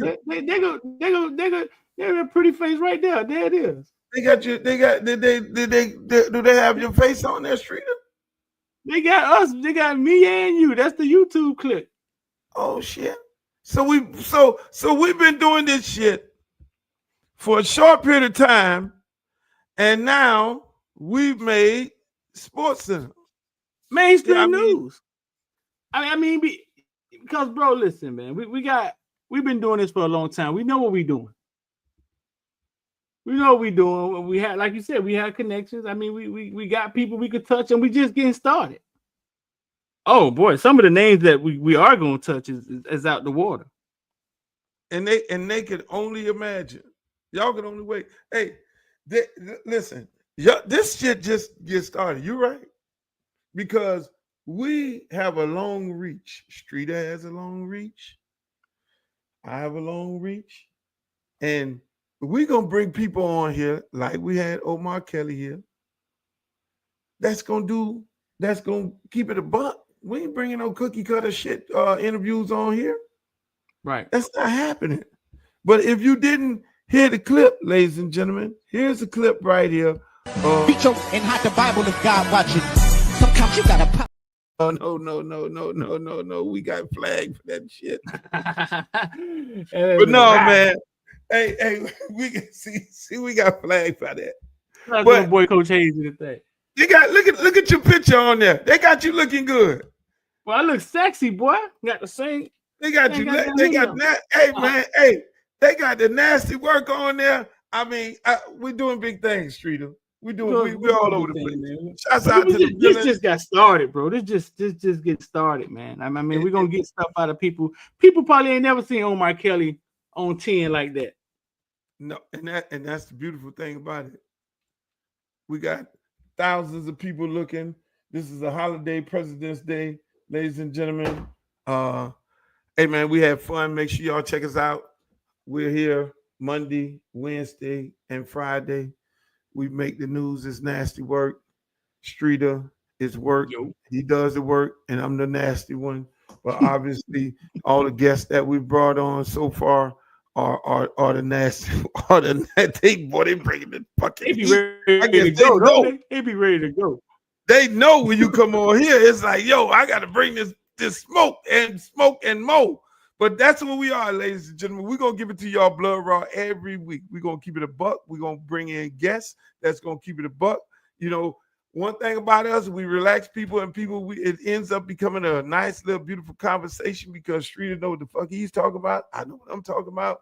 And you can always remember to follow us on all of our social media platforms. Streter, he's all over the place. Footballville at his best. Then you got me on Uncle Luke Real One, Twitter, Instagram, same name, TikTok, and Uncle Luke TV on YouTube.